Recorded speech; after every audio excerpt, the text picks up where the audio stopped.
안녕하세요. 오부장입니다. 원가 세 번째 마지막 강의예요. 이건 조금 더 이제 실무에 가깝게 다시 한번 설명드리려고 합니다. 일단 첫 번째로 매출. 이제 보통 회사에서는 팔아야 할 상품이던 제품이던 이제 정상 판매가를 정하게 됩니다. 이것은 얼마에 팔아야지 이렇게 정하게 되죠.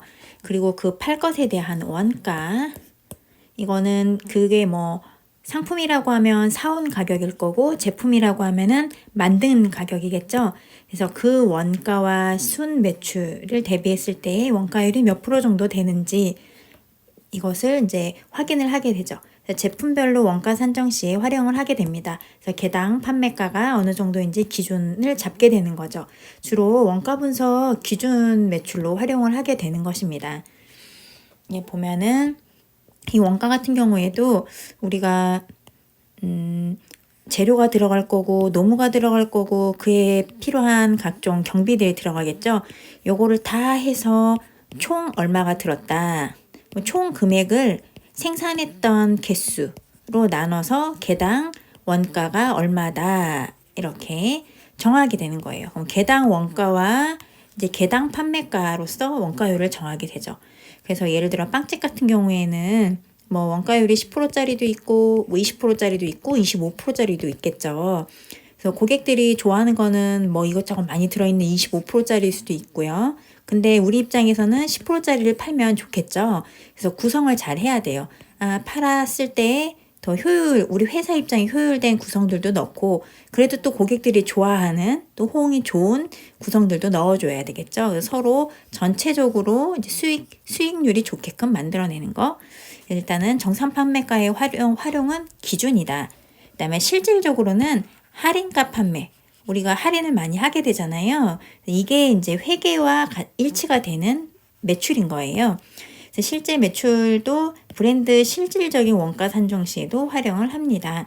그래서 아무리 우리가 원가율을 좋게 기준을 삼았지만 워낙 이제 할인을 많이 해야지 판매가 되는 경우가 있어요. 그랬을 때에는 원가율이 기준보다 높겠죠. 아까 말했던 뭐 10%짜리 원가율을 가지고 있는 빵이 낮에는 잘 안 팔려요. 마감에 이제 한 뭐 20% 30% 내지는 뭐 50%까지 까서 팔면은 잘 팔렸다. 그럼 우리는 10%짜리 원가 효율이 좋다라고 봐야 하는 건지, 실제로는 주로 판매되는 기준으로 봤을 때는 원가율이 20%가 될 수도 있겠죠. 이렇게 분석을 하게 되는 기준이 될 수도 있습니다. 요거는 실제 매출이다. 그래서 밑에다가 한 번 더 언급을 했어요. 매입가나 매출가는 모두 부가세를 제외한 공급가액을 기준으로만 이제 관리를 하셔야 돼요. 보통 과세 사업을 하신다면. 그 다음에 이제 실제 판매한 매출만 유효하다. 요게 유효하다. 대신 왜 판매가를 정상 판매가를 왜 주느냐? 이거는 원가 산정을 기준을 통일하기 위해서다. 할인은 뭐 마음대로 왔다 갔다 할 수 있잖아요. 그래서 기준은 여기로. 네, 이제 매출은 요 정도로 보고요. 이제는 수불에 대해서 말씀드릴게요. 수불은 알다시피 이게 몇 개가 들어와서 몇 개가 팔려서 나갔고 또 몇 개가 타 계정으로 사용이 됐고 그래서 기말에 몇 개가 남았는지 내지는 얼마큼이 남았는지를 확인할 수 있겠죠. 첫 번째 상품에 대해서는 말씀드렸다시피 완제품이기 때문에 상품은 셀 수 있는 것으로 오차가 허용되지 않습니다. 그래서 회사에서는 주기적으로 매월 말 재고 실사를 하기도 하고요. 내지는 뭐 분기마다 할 수도 있고 연말에 한 번만 할 수도 있겠죠. 근데 회사 경영하는 사람 입장에서는 재고 확인을 좀 번거롭더라도 주기적으로 해주는 게 나을 거예요. 어쨌든 직원을 통해서 내지는 아르바이트를 통해서 관리하기 때문에 주인의식이 없는 경우도 있을 수 있고, 예, 그래서요. 그래서 보통 매월 말 상품 재고를 취합하게 됩니다. 그래서 포스를 찍던 뭐 전산 관리를 하던 하게 되면 전산상 재고가 떠요. 여기는 이 상품은 10개는 남아 있을 것이다 라고 했는데 실제 재고 실사를 가서 세보니까 9개밖에 안 남았다. 그러면은 이 한 개에 대해서는 왜 그랬는지 찾아내게끔 해야 되겠죠. 그리고 그거에 대해서 소명을 하게끔 해야 하는 거죠. 그다음에 상품 같은 경우에는 철저히 관리가 가능해요. 상품 원가는 즉 출고 금액이 바로 되는 겁니다. 완제품이기 때문에 사원 금액 자체가 원가예요. 그리고 이거를 이제 원가율로 확인을 할 수가 있겠죠. 총 매출 대비 출고 금액을 100분위로 하면은 상품 원가율이 어느 정도 되는지, 예를 들어 폐기하거나 로스, 잃어버린 것들이 있으면 한 몇 프로 정도의 로스율이 있는지 이제 통계적으로 알아두면은 기준이 될 거예요. 회사에서 근데 로스 폐기율이 한 1%씩 있었다. 이게 정상이다라고 이해할 수 있는데 오늘 갑자기 5%가 됐다. 그건 문제가 있다라는 거겠죠. 이제 그다음에 자, 이제 제품, 반제품 또는 제품 수불이에요. 근데 제품을 셀 수 있는 것은 오차가 허용되지 않아요. 단 반제품은 아마 어쨌든 매일매일 만드는 과정이라면 시점 차이가 있을 수 있기 때문에 감안하고 봐야 할 수 있겠죠. 회사가 다루는 제품의 이제 상태에 대해 따라서 이제 합리적으로 기준을 세워야 될 거예요. 이것도 매월 말이 됐거나 분기가 됐던 연이 됐던 회사가 결정을 해서 이제 수량을 취합하고 내지는 양을 킬로그램이든 톤이든 그래서 재고 실사를 한번 해줍니다. 그래서 계속 얘기하지만 이제 수불은 기본적으로 기초, 그리고 생산하려고 내지는 팔려고 가져오는 입고, 그다음에 출고, 실제 이제 판매 행위에 투입된 것, 그리고 기말 아직 남아 있는 거, 목적을 달성하지 않고 남아 있는 거 이렇게 되겠죠. 그래서 전산 관리를 하고 있다면 기말 전산 재고는 실제 재고와 같지 않다라고 하면 소명을 꼭 받아야 해요. 네. 그다음에 이거는 출고 금액은 즉 제품 원가와 동일하죠.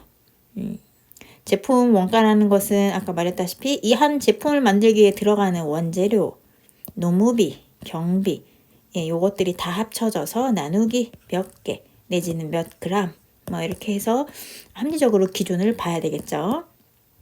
요거는 백분율, 제품 원가율, 폐기율, 어느 정도의 폐기율 내지는 로스율을 가지고 있는지 데이터를 두다 보면은 정상적인 요 정도는 항상 폐기율이 있더라. 요거는 우리가 개선할 방향일 수도 있죠. 근데 어느 날 갑자기 폐기율이 높다. 이거는 문제로 인식을 해야 되겠죠. 무슨 일이 있는지 확인할 수 있을 거예요. 그래서 일단 기본적으로 이런 것들을 데이터를 갖고 있어야지 이게 정상인지 비정상인지를 알 수가 있겠죠. 자, 이제 그 다음은 원재료 수불. 이제 제품을 만들기 위해서 들어가는 원재료. 원재료 같은 경우는 로스율만 있겠죠. 이것도 매월 말 취합을 해서 볼 수도 있겠죠. 너무 번거로우면은 또 회사가 규칙을 정하면 돼요. 재고 실사는 한 번씩 해줘야 돼요. 어느 날, 어느 말일을 끊어서 한번 재고 실사를 한다거나, 이렇게 기말의 전산 재고와 실제 재고는 안 맞아. 이건 다 로스예요.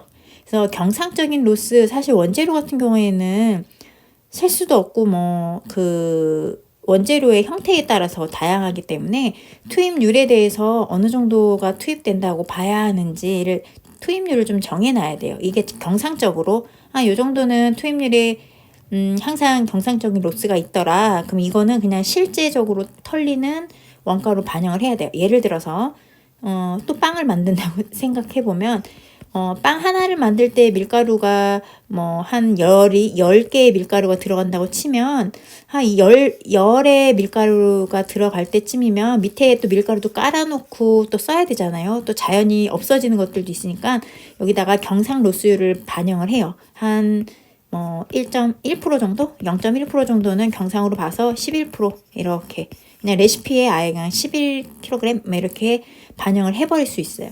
하지만 비경상적인 것은 소명을 해야 되겠죠. 밀가루 한 포대가 들어갔을 때 빵이 100개 정도는 무조건 나와야 되는데 한 포대가 들어갔는데 빵이 50개밖에 안 나왔어. 이랬으면은 이거 문제가 있는 거예요. 요렇게 그래서 경상적인 로스가 어느 정도인지 이거는 계속 데이터를 쌓다 보면 요 정도는 로스가 아니다. 그냥 정상 출고 원가로 반영을 해야 되겠다라고 해서 반영을 할 수도 있어요. 예. 그다음에 원재료는 그 다루는 제품에 따라서 원재료 종류가 워낙 많을 수도 있어요. 그랬을 때 그 소소한 원재료들을 다 관리하기 너무 어려울 수도 있어요. 그랬을 때는 주요 관리 품목을 선정을 하게 되는 거예요. 빵이라고 하면은 무조건 밀가루, 그 다음에 뭐 들어가는 게 팥빵이었으면 팥 정도가 중요하겠죠. 근데 그 외에 뭐 소금, 뭐 설탕 이런 것들까지는 굳이 관리하지 않겠다. 예, 일만 번거롭다. 시릭보다. 그렇기 때문에 원재료 같은 경우에는 주요 관리 품목을 선정을 해서 최소 오차 범위 내에서 관리를 하게 됩니다. 그래서 계속 똑같이 말씀드리는데 뭐 빵이라고 하면은 애초에 빵 하나를 만들었을 때 레시피가 어떻게 되는지를 정해놔요. 예, 그래서 그거 곱하기 뭐 100개 하면은 밀가루가 몇 개 들어갔겠구나. 단팥이 몇 개 들어갔겠구나. 이렇게 해서 정해지게 되겠죠. 네, 이제 그걸 넘어섰을 때에는 문제가 있다. 나머지 투입률이나 이런 것들은 하나씩 보시면 다 똑같아요. 어느 정도의 로스율이 있는지 생산하면서 손실되는 게 어느 정도가 있는지 또 투입이 가능한 원재료 중에서 손실률 이렇게 보통은 요거를 더 많이 써요. 이게 뭐냐면 기초에서 넘어온 재고랑 요번에 만들려고 산 거 이 두 개 중에 로스율 그다음에 이렇게 정리를 했습니다. 그래서 개념은 계속 똑같아요. 어떤 단계에 있는 것의 수부를 관리하느냐. 그래서 회사의 재고자산에 대해서는 이렇게 재고자산 상세 명세는 이렇게 나옵니다. 상품이니 제품이니 원재료니 기초. 원래 이번 회기가 시작하기 전에 갖고 있었던 거 2월 된 기초. 이번에 우리가 팔려고 사온 거 입고 타계정 대체. 다른 곳에서 다른 목적으로 들어온 것도 있을 테고 다른 목적으로 나가는 것도 있겠죠. 그 다음에 출고. 판매됐어요. 제품이면은 뭐 판매됐어요. 원재료는 제품 단계로 올라갔어요. 상품 고객에게 나갔어요. 출고. 기말재고. 아직 이제 팔려고 남아있는 거, 이것도 남아있는 거, 만들려고 남아있는 거. 네, 개념은 계속 동일합니다. 이 정도로 쉽게 설명하려고 했는데 도움이 되셨을지 모르겠어요. 네, 다음에 또 올게요. 안녕.